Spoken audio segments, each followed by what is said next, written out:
গুলির নির্দেশ, বেআইনি হত্যাকাণ্ডে ইউরোপীয় ইউনিয়ন হাই রিপ্রেজেন্টেটিভ উদ্বেগ।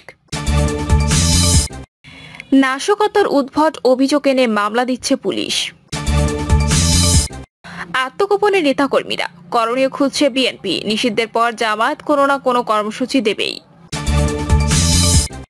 এবং সর্বশেষ জানাবো রাতে বৈঠক, খুলনায় কোটা সংস্কার আন্দোলনের সব কর্মসূচি প্রত্যাহার। শুনছিলেন সংবাদ শিরোনাম, এবারে বিস্তারিত। গুলির নির্দেশ, বেআইনি হত্যাকাণ্ডে ইউরোপীয় ইউনিয়ন হাই রিপ্রেজেন্টেটিভ উদ্বেগ।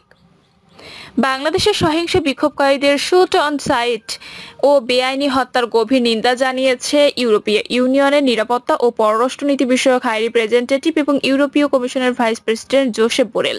ব্রাসেলসে ইউরোপীয় এক্সটার্নাল অ্যাফেয়ার্স সার্ভিস গতকাল এ কথা জানান। কোটা সংস্কার আন্দোলন নিয়ে বাংলাদেশের সাম্প্রতিক ঘটনাবলী সম্পর্কে ইউরোপীয় ইউনিয়নের হাই রিপ্রেজেন্টেটিভ বলেন, গত 27 জুলাই লাওসে আসিয়ান আঞ্চলিক ফোরামের মন্ত্রী পর্যায়ে বৈঠকের ফাঁকে আমি বাংলাদেশের প্রতিনিধি ও সাবেক পররাষ্ট্রমন্ত্রী ডক্টর এ কে আব্দুল মোমেনের কাছে সম্প্রতি বাংলাদেশ সরকারের শুট অন সাইট নীতি ঘোষণা এবং বেআইনি হত্যাকাণ্ডের ঘোষণায় আমার গভীর উদ্বেগ জানিয়েছি।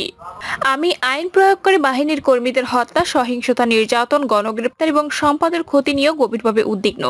ইউরোপীয় ইউনিয়ন হাই রিপ্রেজেন্টেটিভ বলেন, এসব ঘটনার পুঙ্খানুপুঙ্খ তদন্ত করে দায়ীদের বিচারের আওতায় আনতে হবে। প্রতিবাদকারী সাংবাদিক ও ছোট শিশু সহ অন্যদের বিরুদ্ধে আইন প্রয়োগকারী কর্তৃপক্ষের মাত্রাতিরিক্ত ও প্রাণঘাতী বল প্রয়োগের অসংখ্য ঘটনার অবশ্যই পূর্ণ জবাবদিহি থাকতে হবে।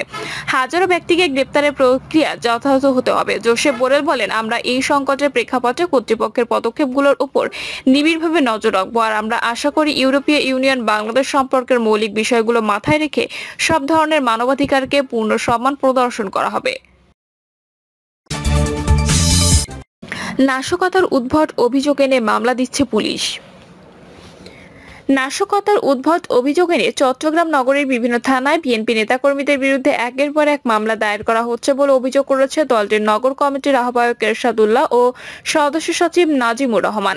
পরিকল্পিতভাবে ঘটনা ঘটিয়ে বিএনপি নেতাকর্মীদের বিরুদ্ধে মামলা দেওয়া হচ্ছে বলে অভিযোগ তাদের। বিবৃতিতে বলা হয়েছে, বৈষম্য বিরোধী শান্তিপূর্ণ ছাত্র আন্দোলনকে কেন্দ্র করে চট্টগ্রামে গত 14 দিনে বিএনপি নেতাকর্মীদের বিরুদ্ধে 20টি মামলা দায়ের করা হয়েছে। 390 জন বিএনপি নেতাকর্মীকে গ্রেপ্তার করা হয়েছে।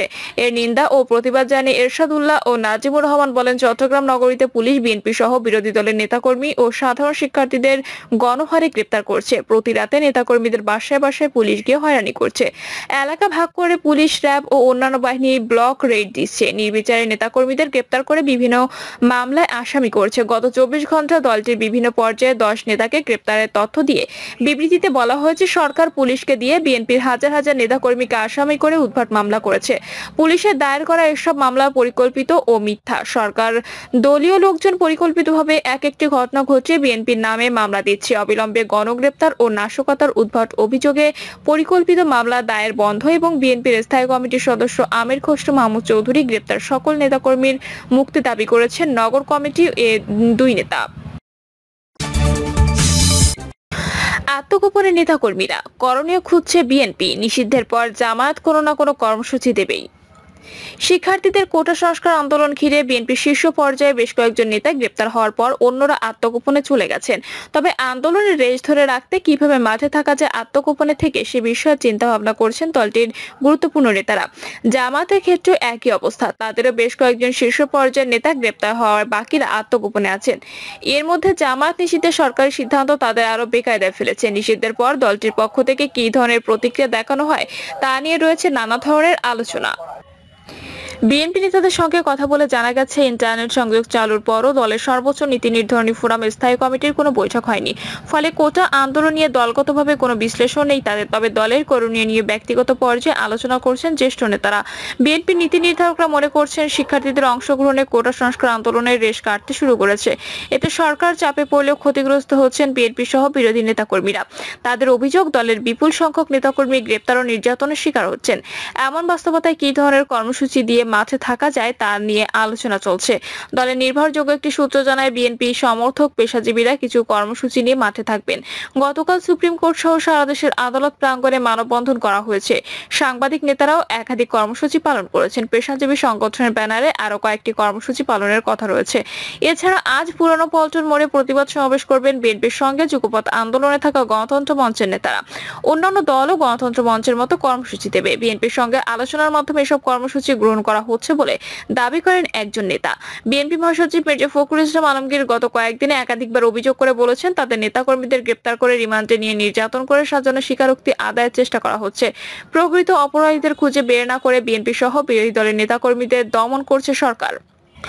আন্দোলন নিয়ে বিএনপির আনুষ্ঠানিক পর্যালোচনা না হলেও দলের নেতাকর্মীরা মনে করেন এটি ছাত্র জনতার অভ্যুত্থান। এই আন্দোলনে বিএনপি সম্পৃক্ত থাকলেও অভ্যুত্থানের কৃতিত্ব তাদের নয়। ছাত্রদের আন্দোলনে জনগণ অংশ নিয়েছে। দলের কয়েকজন গুরুত্বপূর্ণ নেতার সঙ্গে কথা বলে তাদের এমন ভাষ্য পাওয়া গেছে। তারা মনে করেন শুরুতে বিএনপি আন্দোলন থেকে নিজেদের গুটিয়ে রেখেছিল। যখন আন্দোলনে দানা বেঁধেছে এবং ছাত্ররা মার খাচ্ছিল, নিহত হচ্ছিল, তখন রাজনৈতিক দল হিসেবে বিএনপি এই আন্দোলনে যুক্ত হয়। নাম প্রকাশে অনিচ্ছুক বিএনপির একজন নেতা বলেন, শিক্ষার্থীদের সঙ্গে প্রথমে যুক্ত হলে আন্দোলনের প্রেক্ষাপট রাজনৈতিক হয়ে যেত। এছাড়া আওয়ামী লীগের ধরন বোঝাতে বিএনপি শুরুতে আন্দোলনে সম্পৃক্ত হয়নি। তিনি বলেন, আন্দোলনে সাধারণ মানুষ অংশ নিয়েছে, যা নিকট অতীতে দেখা যায়নি। সব শ্রেণী পেশার মানুষ এই আন্দোলনের সমর্থন দিয়েছে। এর কারণ হচ্ছে জনগণ সরকারের উপর অনেক ক্ষুব্ধ। মির্জা ফখরুল ইসলাম আলমগীর এক সংবাদ সম্মেলনে বলেন, কোটা সংস্কার আন্দোলনে আমাদের সমর্থন রয়েছে। আন্দোলনকারীদের প্রতি আমাদের আহ্বান, এই আন্দোলনকে তারা চূড়ান্ত পর্যায়ে নিয়ে যাবে। ছাত্র জনতার এই আন্দোলনে সরকারকে বিদায় নিতেই হবে।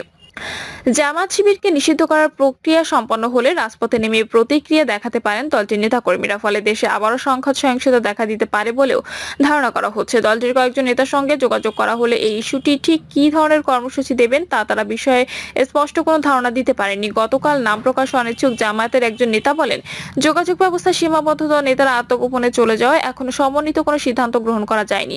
তবে কোনো না কোনো কর্মসূচি থাকবে বলে আভাস দেন তিনি। কোনো ধরনের আলোচনা ছাড়া জামায়াতকে নিয়ে জাতীয় ঐক্যের ঘোষণায় বিএনপিতে মিশ্র প্রতিক্রিয়া দেখা দিয়েছে। সহিংসতাপূর্ণ ছাত্র আন্দোলনের প্রেক্ষাপটে এ ধরনের সিদ্ধান্ত নেওয়া ঠিক হয়নি বলে মনে করেন বিএনপির কয়েকজন নীতি নির্ধারক।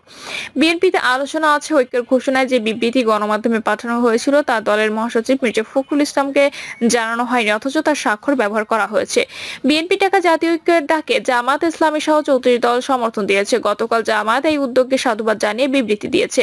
এর আগে এলডিপি 12 দলীয় জোট, জাতীয়তাবাদী সমমনা জোটের 12টি রাজনৈতিক দল, বাম ঐক্যের 4 দল, labour party, NDM, Bangladesh Khelafat Majlis, গণ অধিকার পরিষদের 2 অংশ ও এবি পার্টি বিবৃতি দিয়ে বিএনপি ডাকা জাতীয় ঐক্যের প্রতি সমর্থন জানায়। তবে যুগপৎ আন্দোলনে যুক্ত 6 দলীয় রাজনৈতিক দল গণতন্ত্র মঞ্চ এখনো পর্যন্ত সিদ্ধান্ত নেয়নি। এই জোটের একাধিক নেতা বলেন, জাতীয় ঐক্যের সঙ্গে জামায়াত যুক্ত থাকায় তাদের ভেবেচিন্তে সিদ্ধান্ত নিতে হবে।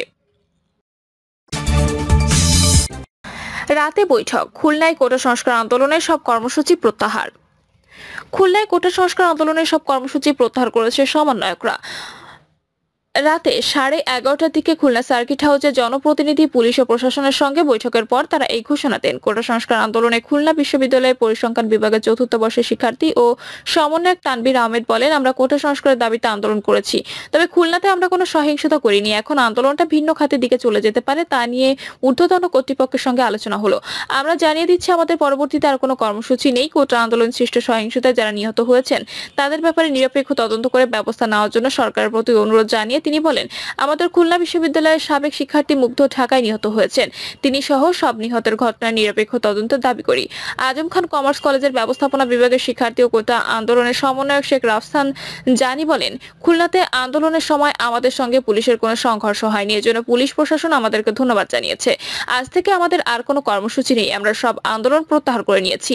এই সবাই বিভিন্ন কলেজ ও বিশ্ববিদ্যালয়ের কয়েকজন সমন্বয়কারী ও তাদের অভিভাবকরা উপস্থিত ছিলেন। এছাড়া সবাই খুলনা সিটি কর্পোরেশনের মেয়র ও খুলনা মহানগর আওয়ামী লীগের সভাপতি তালুকদার আব্দুল খালেক, খুলনা 3 আসনের সংসদ সদস্য ও কেন্দ্রীয় আওয়ামী লীগের সাংগঠনিক সম্পাদক এস.এম. কামাল হোসেন, খুলনা মেট্রোপলিটন পুলিশের অতিরিক্ত পুলিশ কমিশনার সর্দার রকিবুল ইসলাম উপস্থিত ছিলেন। সভা শেষে সিটি মেয়র ও পুলিশ কর্মকর্তারা আনুষ্ঠানিক কোনো বক্তব্য দিতে রাজি হননি। তবে এস.এম. কামাল হোসেন এমপি বলেন, খুলনা বিশ্ববিদ্যালয় সহ খুলনার বিভিন্ন প্রতিষ্ঠানের শিক্ষার্থীদের ডেকে আমরা বললাম, তোমাদের সব দাবি মেনে নেওয়া হয়েছে। খুলনায় পুলিশ যদি তোমাদের নামে কোনো মামলা দিয়ে থাকে তা প্রত্যাহার করে নেওয়া হবে। তোমাদেরকে আমরা অনুরোধ করব, তোমাদের এই আন্দোলনের মধ্যে ঢুকে জামাত বিএনপি যে ধ্বংসযজ্ঞ চালাচ্ছে এটা বন্ধ করতে সহায়তা করো। এই আন্দোলনে যারা নিহত হয়েছেন, প্রধানমন্ত্রী ঘোষণা দিয়েছেন সবগুলো তদন্ত করে দোষীদের বিরুদ্ধে ব্যবস্থা নেওয়া হবে। শিক্ষার্থীরা তা মেনে নিয়েছেন। প্রিয় দর্শক, এই ছিল এখনকার সর্বশেষ সংবাদ। আপডেট সব সংবাদ পেতে চ্যানেলটি সাবস্ক্রাইব করে বেল আইকনটি ক্লিক করে রাখুন।